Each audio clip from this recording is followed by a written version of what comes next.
now like to welcome Dr. Tilak ji. Dr. Tilak is a PhD in History of Religions, McGill University, Montreal, Canada. He has taught courses related to India and Hinduism in Concordia University in Montreal, Canada. His publications include The Myth of Sarvodaya, a study in Vinoba's concept, Religion and Aging in the Indian Tradition, Understanding Karma in Light of Paul Ricoeur's Philosophical Anthropology and Hermeneutics, Charleston. So I would now like to welcome Dr. Tilak for his talk. Topic for my paper is Professor Sheldon Pollock on History in India, a critique from the perspective of Mimamsa. Indologists usually claim that India has had no religion, philosophy, science, ethics or history.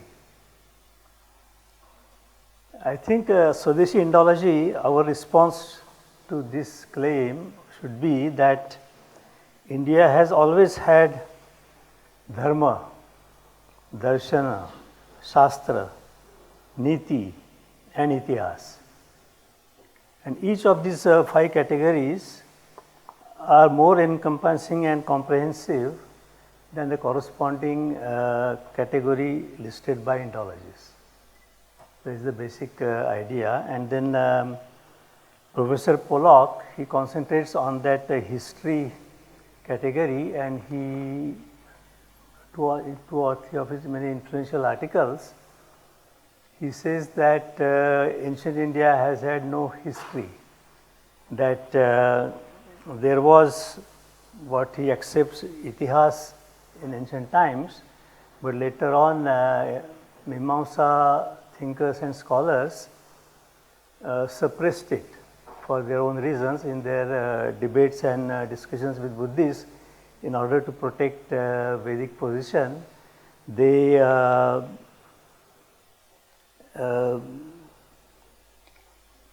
made the Vedas timeless and authorless. So that is Sheldon Pollock's argument. So my point is that Indians need to explain to the world what itihāsa is, rather than engaging in vain attempts to prove that India had or has history. So I think our discussion should be on what itihāsa is. Professor Pollock claims that by declaring Vedas authorless and timeless, apaurushēya, Mimamsa initiated what he calls the process of Vedicization, which deprived India Indic thought systems of history. And consequently, there are 5 or 6 points that I have summarized, because in the afternoon session there are going to be more detailed discussions of what Purva is and how what Pollock's argument is. So I will just mention 5 or 6 conclusions that Professor Pollock draws from his argument that ancient India had no history and that Mimamsa scholars Vedicized and suppressed history. So because of this stance of Mimamsa, Indic thought was emptied of historical consciousness and referentiality. Second point he makes is, modes of cultural, political and social domination were legitimated as a consequence. Third point is, caste hierarchy, untouchability and female heteronomy, meaning loss of autonomy, were promoted as a result of this action on the part of the Mimamsakas. Number 4, Sanskritic culture was deprived of historical referentiality. There is no reference, Professor Pollock argues, to a single actual, real in time, person, place or event in India's past. Number 5, Indic intellectual texts cannot reveal when anything of importance exactly happened, what came prior and what later. There was no history in ancient period. Point 6, Indic's cyclic concept of time negated distinction between myth and history, rendering Indic mode of discourse essentially mythic. These are his conclusions, his argument, and I think in the afternoon sessions many of the speakers will develop further that argument, defense or answer to that arguments made by Professor Pollock. Now, by way of Uttar Paksha, I could suggest that rather than suppressing history, Mimamsa writers, thinkers sustain itihāsa. That would be my Uttar Paksha by way of arguing, replying to Professor Pollock. Professor Pollock does not want readers to know that he operates from an etic or an outsider's perspective. He doesn't caution the reader what his perspective, what his approach is, which is essentially from an outsider's perspective, to say that there was no history in ancient India. With his slogan that ancient India was without history, Professor Pollock perpetrates violence against itihāsa by reducing itihāsa to his understanding of what history is. Swadeshi Indology, on the other hand, I will argue that it operates from an emic or an insider's perspective, meaning using indigenous arguments and theories developed essentially from India, within India, and working on that basis. And that history, what Professor Pollock understands by history, is only one part of the itihāsa, broad comprehensive itihāsa category, and I am suggesting that component from Mimamsa known as Bhutartha perhaps comes closest to Western understanding of what history is. Now, what Bhutartha is, I think in Mimamsa texts, example given is that of a statement like Indra lifted Vajra. Now, this is a statement that we cannot dispute or challenge, and I thought in some way it resembles the historian's claim that when you write history, it has to be proper and it must be properly defended, that nobody can take objection and overrule on it. So, I am suggesting that Bhutarthavada might be a component, equivalent component of itihāsa that is equivalent to history, and perhaps today or later on in the afternoon session, scholars will develop this theme further. Now, Indian tradition from within the emic or within the Indian perspective, itihāsa is traditionally understood as itihāsa, thus it was said. That is the definition, and I am suggesting that we could understand itihāsa in two modalities, as apaurushaya and paurushaya.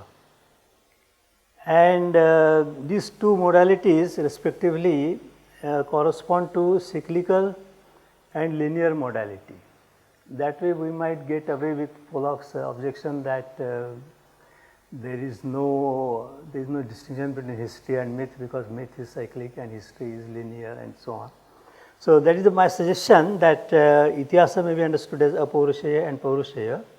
Now, what does apaurushaya itihāsa do? In Indian tradition, apaurushaya itihāsa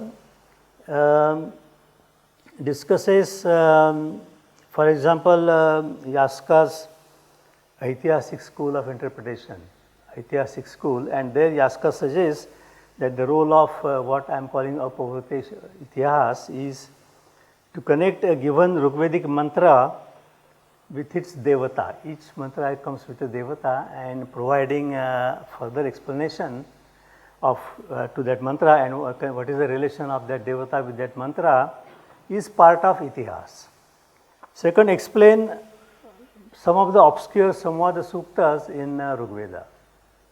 by offering key to some of the akhyans and samvad that a given sukta may refer to, and then the itihas provides more information material to make meaning of that samad sukta more acceptable or more understandable. Provide extended genealogies and biographical pedigrees of rishis who compose a given sukta, or even devatas. So in that sense, this component comes to close to what itihas or history is, that providing dynasties and rules and so on and so on. So here we have in Apaurusheya form pedigree and biographical details of rishis. So that is the purpose of Apaurusheya itihas.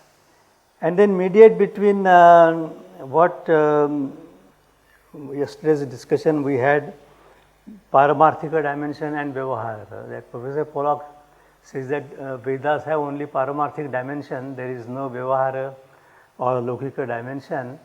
But from within the perspective, within the Indian tradition, the argument is that itihas includes both. It caters to Lokottara or Paramarthika dimension in the Veda, and also other material, other literature in Indian tradition where it treats with the Laukika dimension. So that is the purpose of these two fold itihas of Paurusheya and Paurusheya. Now Kautilya in his Arthashastra consigns Purana, Itivritta, Akhyayika, Udaharan and even Dharma Shastra to what I say is Paurusheya dimension of itihasa. So you can see how broad itihasa as a category is and how it would be reductionist to reduce it to history rather than keeping it as itihas, and then we need to explain to the world what itihas is. Now itihas is not written like history. My understanding is that those who deal with itihas, they compile narratives or retell a past event or past narrative. So itihas is not written, it is compiled or retold. And it is usually by providing a context, and in narration includes selfless individual and collective heroic actions. So that is the purpose of itihas. Main purpose of itihas is to provide individual and collective heroic actions that people remember even thousands of years after. And that is the main purpose of role of itihasa. Role of itihas is to make also available Vedic ethical and spiritual teachings to the masses through the process we call Vedopa Brahmana. So this process of Vedopa Brahmana is exactly opposite of what Professor Pollock called Vedicization. So we need to show this contrast between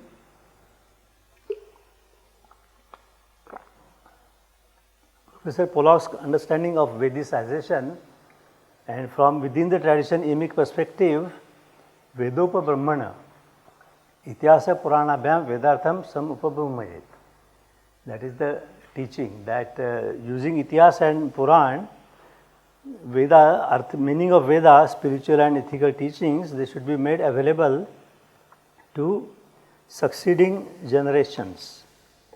Now, Mimamsakas explain Yajna as both Kratvartha and Purushartha. Professor Pollock himself recognizes that it was the Mimamsakas who introduced the category of Purushartha.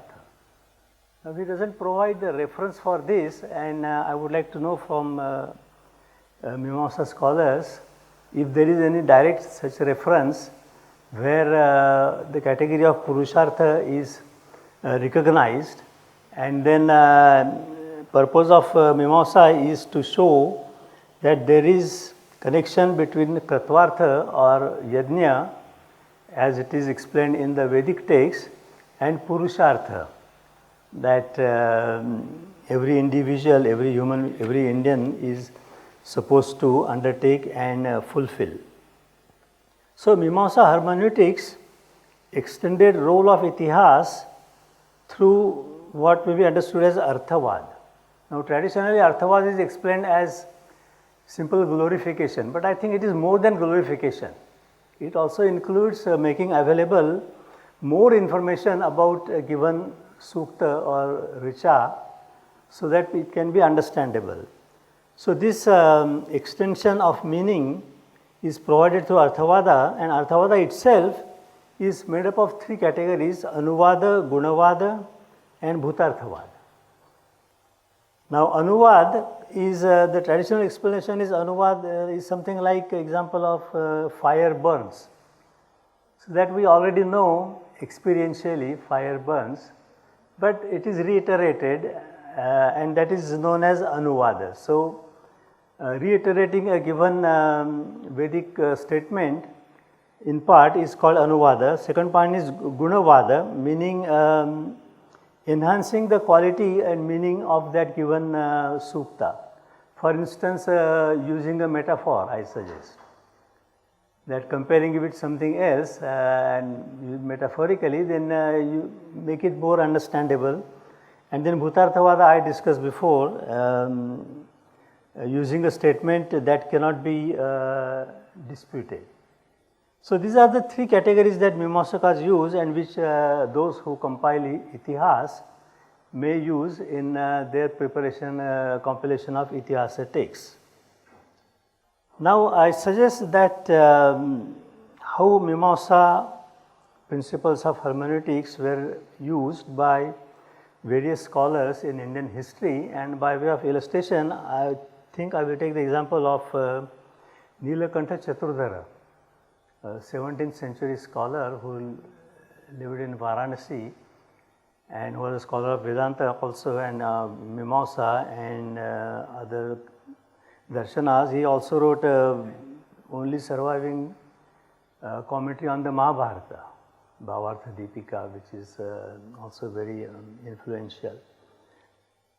So Mantra-Ramayana, he wrote a text called, compiled a text called Mantra-Ramayana, Nilakantha, where he applies these Mimamsa principles listed above to contextualize Vedic teachings with spiritual aspirations of Indians of his time.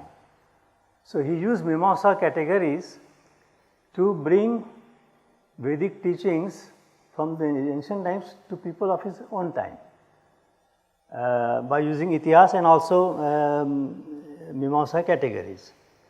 So he takes first 5 shlokas of Mantra-Ramayana to narrate the entire Rama story.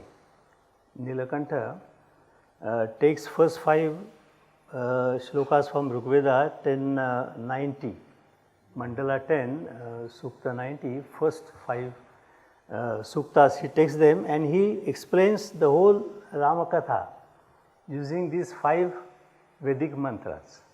And how he does this is extremely complicated, and we don't have time to that.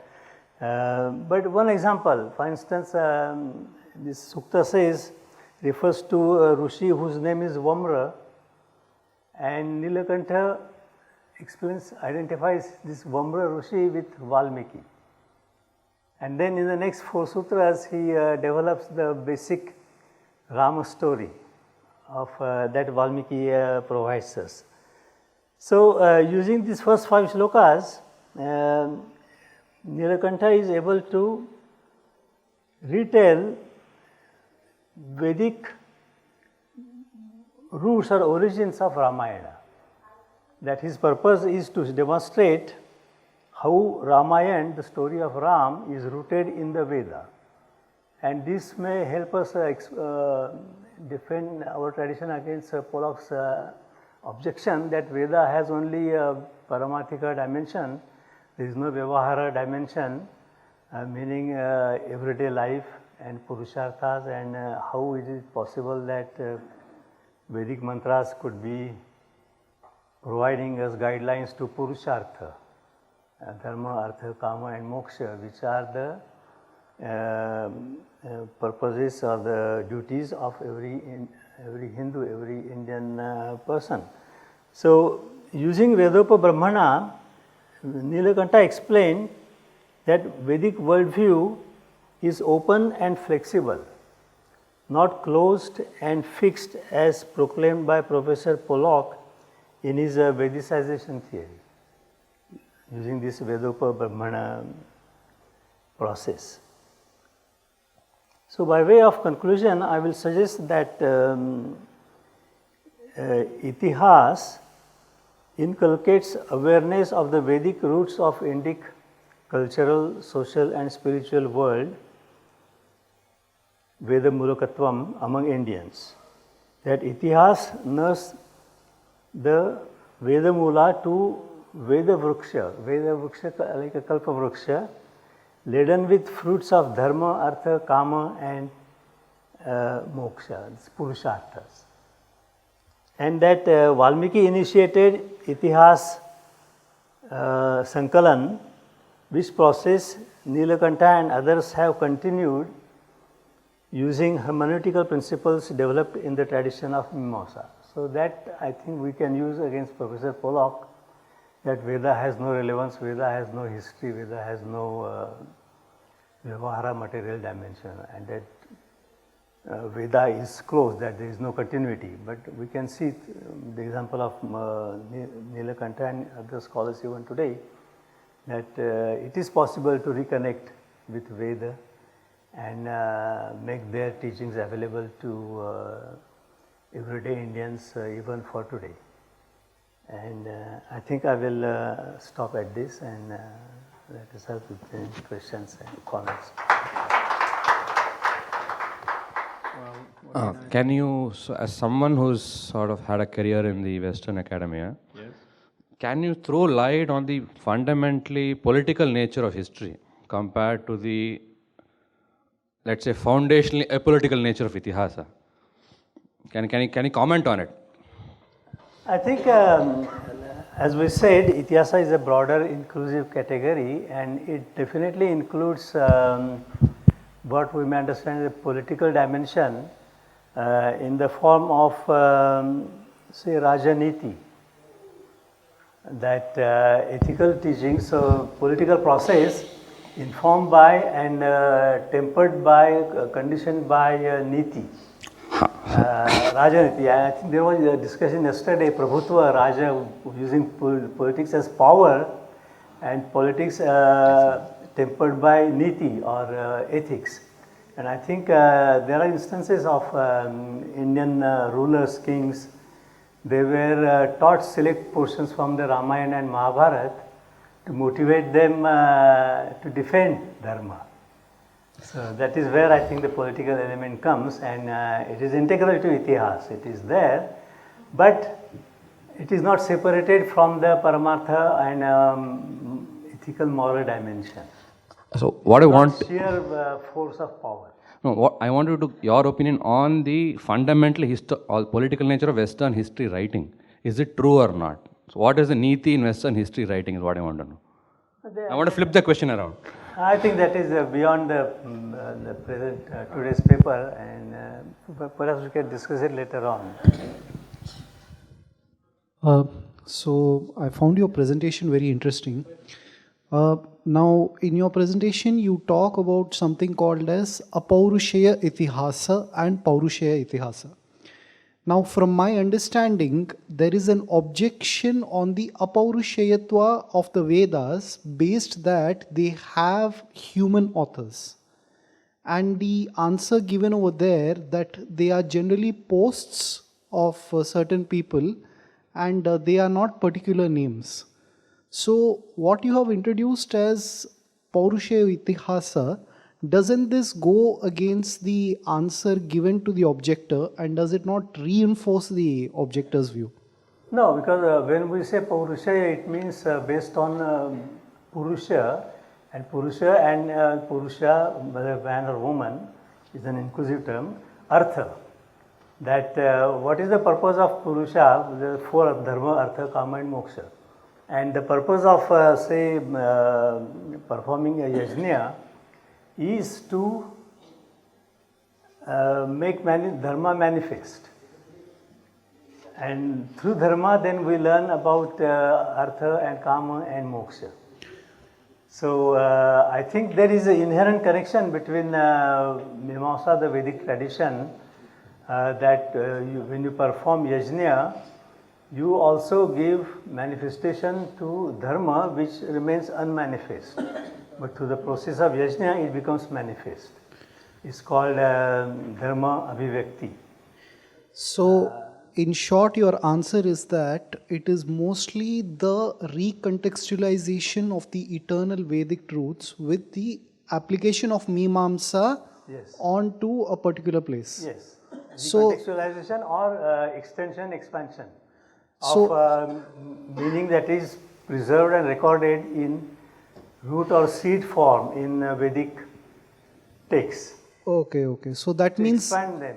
still the Siddhanta will stand in spite of you introducing the Apaurushaya Itihasa. Yes, because Apaurushaya Itihasa is meant for that Apaurushaya dimension mantras in the Veda. Okay, okay. But we said they are providing genealogies of Rishis and Devatas and explaining the Samvada Suktas and so on. So that dimension is there, but it is only for the sake of the Vedic text. And then when we come to the Purusha or ordinary everyday Hindu human being, then we have the Paurushaya dimension. The two are connected through Mimamsa, hermeneutical principles of Linga, Prakarana, Atidesh and Vakya and so on. So then one question still remains that the Rishis' names which are mentioned in the Vedas. Yes. Now, is the Rishi name mentioned over there, is it a post of the Rishi or is it a particular name of the Rishi? It is the name of the Rishi, but it is, as they say, is cyclical, it continues and it will be reborn and appear in the next yuga. Okay. Whereas the human beings, they are limited to one particular yuga and their dimension is both cyclical and linear. But the Rishis and the Vedic dimension is cyclical because they keep on repeating. That is why they are not Paurushaya Itihas, they are Apaurushaya. So because they are connected with the Rishis which are cyclical in nature, it is called Apaurushaya Itihasa. So that is what I am suggesting. I have not seen that being discussed. no, but it's a new innovation. scholars- It's a nice innovation you have made because it's an answer. That is the purpose of conferences, to put forward some theory, and if it is acceptable, it's okay, otherwise we can reject it. Because it's an answer both to Pollock's objection of keeping it within the Vedic terms, and at the same point of time, you are preserving the Siddhanta of these rishis being certain posts. Okay. Thank you very much. This is also related to the same, the Purushaya and Purushaya. We at least we have another one model in another culture. Like in Australian Aborigines, you have the dream time and the historical time, and whenever they have their narratives, they synchronize both of these. And they have been able also to, first of course the Westerners discredited, and then now it has been found that they were the originators of agriculture and all kind of secular sciences. And are we in a position then to provide a framework to study the Aboriginal cultures, a Vedic alternative or a Vedic system to study the other Aboriginal cultures that have been destroyed by the Western civilization or misinterpreted by the Western civilization? Yes, I think it is possible. It's very interesting scope and possibility. There is a principle called Atidesh in Mimamsa, where we can extend explanatory system from one field to another. For instance, in Vedic tradition, there are methods of performing a given yajna in certain, for certain yajnas, very comprehensive and in detail. So we call it Prakriti. And then if procedure or method for performing some other lesser known yajna is not known, then we can extend this principle already known to unknown category, we call it Vikruti. So I think that mechanism is already there in the Mimamsa and Indic tradition to extend and apply these procedures to other uninvestigated areas. It is a fascinating possibility we must explore. Just one or 2 points. Just now you mentioned Prakriti Yaga and Vikruti Yaga. If all the angas of a yaga are mentioned, it is called a Prakriti Yaga. Dachapurnamasabhyam Swargakamo Yajata. If only some Suryaya, Agnaye, etc., only some constituents of the yaga are mentioned, but the rest are to be borrowed from other Prakriti yaga. That is called a Vikruti yaga. This is clearly mentioned in Mimamsa, one thing. The second thing is when you refer to Purushartha and that Paramartha, this thing, Dharma, actually this issue is discussed, I think, in first adhyaya of Dwadasha Lakshani, that is Mimamsa. So since the Purusharthas are the main, goal of this Vedic literature, when you take into two parts, first Karma Bhaga, that is Mantra Brahmana, and then Upanishad Bhaga of Jnana. So through karma also Jnana can be attained, or directly also Jnana can be attained. When you said Paurushaya and Apaurushaya, as some scholar opined, it may lead to some misconception, misunderstanding. Please be careful. If you say Apaurushaya, it has, as you said, emanated from the four mouths of Brahman, as it is said in Upanishad, Mahato Bhotasya Nishvasitam, Rigvedaha, Yajurvedaha, etc. And later, the Rishis, 1137 branches of Veda are there. 1000 branches for Samveda only. These things are clearly mentioned in Mahabhashyam and other works.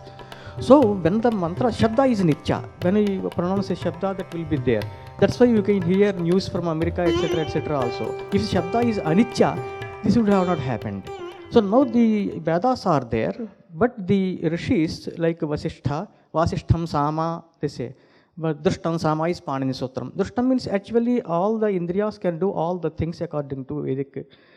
So they, through the tapashakti and the yogi pritchaksham, they listen to the mantras and propagate those mantras in the world for the benefit of people. So mantra drashtaraha they are called. So that is apaurushaya only. Artha is permanent, whereas the shabdanupurvi is done by the rishis again and again after each kalpa. After the pralaya is over and again the creation starts, then rishis will do their job. So it is apaurushaya only. Itihasas, Bharata, Ramayana, etc. are paurushaya. Thank you.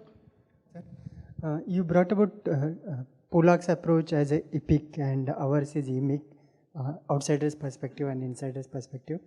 Some people argue that because emic is in insider's perspective, it is more prone to bias. So the outsider's perspective is anyway superior to the insider's perspective because it is apart from bias. That is, some people argue. What is your response to that?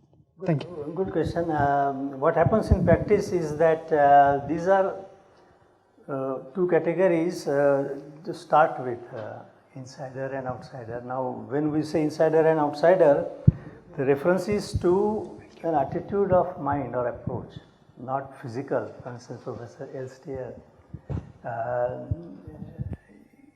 follows or understands the emic or insider's approach. So you don't have to be necessarily born in India to explain or display an emic approach, an insider's approach.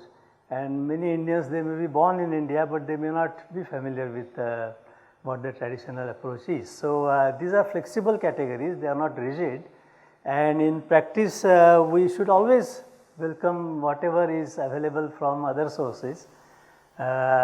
Even if it is from outside. In Ayurveda, for instance, he says that this process of research and expansion continues forever, and we should always be willing and ready to accept whatever comes from the outside sources. But our starting point and main focus should be from within the tradition, and we should not be swept off, as Mahatma Gandhi said, that we should open the windows, but we should take care that we are not swept off our feet. So for that we need a solidly based approach from within the tradition. I wouldn't say it is exactly a question, sir. I wanted to comment on the way we normally address Dharma, Artha, Kama, Moksha. We often say it is the purpose of the Vedas or it is the purpose of the text. But in my understanding, I think it's much better to take them as the purpose of life, what is important to everyone's life. And I have not seen it said in any text that the purpose of the text was Dharma, Artha, Kama, Moksha. The reason I'm taking your time to say this is I think it gives a picture to the West that these are concocted Indian values which are, very peculiar orthodox concepts that have to be artificially understood and accepted or argued for or against. I don't think so. I think Dharma, Artha, Kama, Moksha is something not a single human being can do without. Artha, we need money for anything you want to do. You need the arrangements. It's the economic arrangements. And Dharma are the rules of the institution. If I am to come to the seminar and participate, I have to organize my ticket. And I have to play by the rules. I have to register. And I mean, I can't hold this mic and stand in the garden and say anything. Nobody is going to tolerate that. That is Dharma. I mean, you follow the rules of the system that you are participating in. Dharma, Artha, Kama. Kama is preference. I prefer to speak in a particular section and I may not be competent to speak in some other section. And if you ask me to come up there and speak on the Ramayana or something, I simply wouldn't be able to. I have chosen a certain section and that is my Kama. That is my preference. I feel the West often translates Kama as desire and desire is bad. I'm sorry, that is not what it means. It means only what you prefer. And if you want to do something within your Dharma and Artha arrangements, and who is there to stop you? Pravrittasya ko varahita, you know. The moksha is the stress that we all talk about. I mean, if you have Dharma, Artha and Kama, I hope you are without stress. So that is the moksha.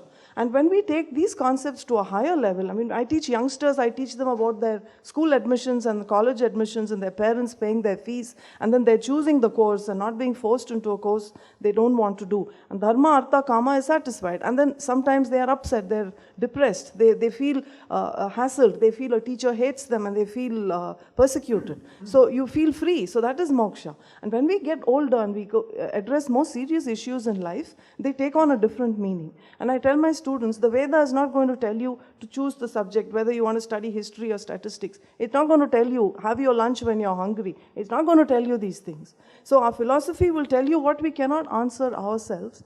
So I'm sorry for so much time. But I like to take a very simple, practical view of these issues and not make them artificially constructed values. And then we have Pollock and we have his arguments and we have our... It's such a waste of our lives, really. All right, let us take this into account and... Professor Tilak, do you agree? I agree with the caution that she has articulated, and we should keep this in mind. Yes, we should not take them as artificial goals to be brought in from outside, but they are, as if we are through samskara, we have already internalized and cultivate them and bring them out rather than absorb them from outside. Quick summary.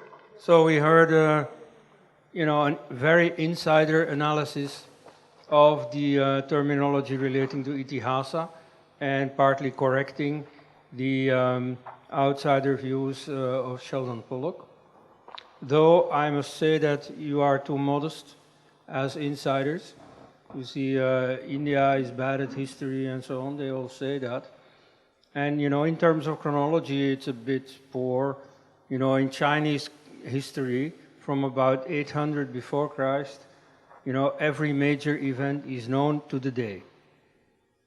And in India, major writers like Kalidasa, are not even known in terms of centuries, So in that sense, it is a bit defective, but in another sense, it's amazingly good.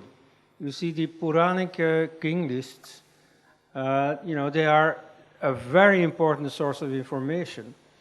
And the fact that the different versions in different Puranas, in the Mahabharata, parts of it in the Vedas, in the Upanishads, are a little bit different, but not much. That is a guarantee for their authenticity. If they had all gotten together, Yajnavalkya and the Buddha and everyone across centuries and across the length and breadth of India and concocted a big conspiracy to fool the Indologists 3,000 years later, then they would all have written the same thing. But you see, it's not like that. And, that's a testimony of credibility. And so, thanks to those king lists, we can go back to even beyond the Vedas. The history of Manu, of Ila, of Pururavas, and so on. That is even beyond the Vedas. That is thousands of years BC. You see, so that is exceptionally good. So, part of it is defective, part of it is very good. Then, as for Dr. Murli, These details about caste genetics were new to me. In the Aryan invasion debate, genetics has limited value because, of course, people, whatever their genes, can always change language. From genes, you cannot deduce what language they spoke. But in terms of caste sociology, it is extremely important. So you have opened a new field here. And then the most practical thing when you go on the streets and you have to discuss politics with people who don't know anything about these abstruse matters of Mimamsa and Itihasa and so on. What they do usually know is that Dr. Ambedkar was anti-Hindu and anti-caste and anti-the Aryans and pro the natives who are the lower castes, the depressed classes, as Churchill said. And in fact, you have shown, by the way, it was not your main thesis, but it just appeared so clearly, by the way, that he was, in secularist terms, a Hindu fanatic.